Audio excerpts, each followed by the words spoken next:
The recent legal turmoil surrounding Whoopi Goldberg and The View has ignited a fervent discussion about the responsibilities of media figures and the implications of their words.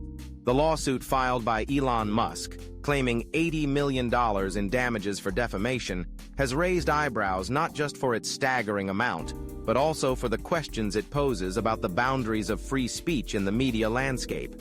As the case unfolds, it becomes increasingly clear that this isn't merely a battle between a billionaire and a television host.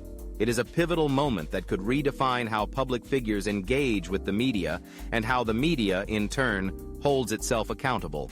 Goldberg's comments, made during a segment discussing Musk's alleged dealings with Representative JD Vance, were intended to provoke thought and discussion.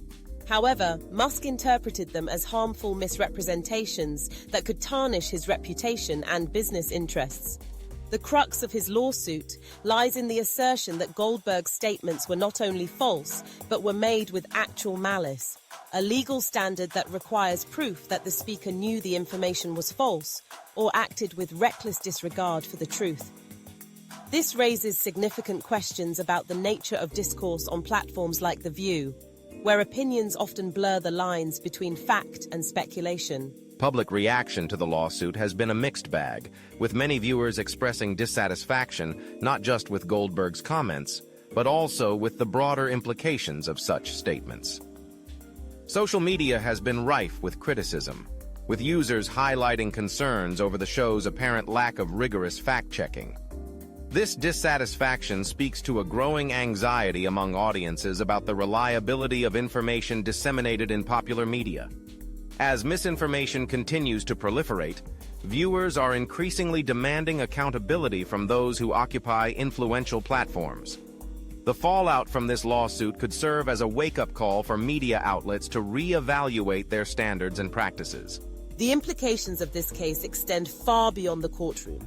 It touches on the very essence of media responsibility in an era where misinformation can spread like wildfire. If Goldberg is found liable, it could set a precedent that discourages media personalities from expressing candid opinions for fear of legal repercussions.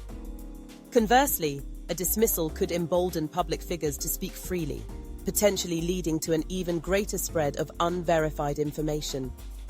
The balance between free speech and responsible journalism hangs delicately in the balance, and the outcome of this case could tilt the scales in one direction or the other.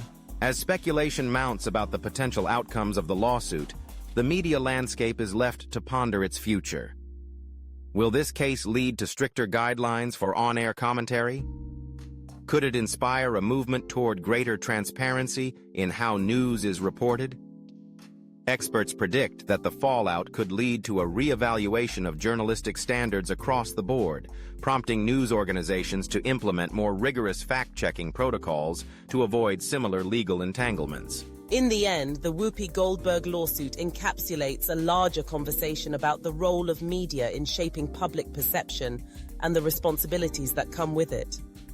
It serves as a reminder that words have power, and with that power comes the obligation to wield it wisely. As audiences continue to engage in this unfolding narrative, they are not just spectators. They are participants in a critical dialogue about the future of media and its impact on society. The outcome remains uncertain, but one thing is clear: the stakes have never been higher, and the implications of this case will resonate far beyond the confines of a courtroom.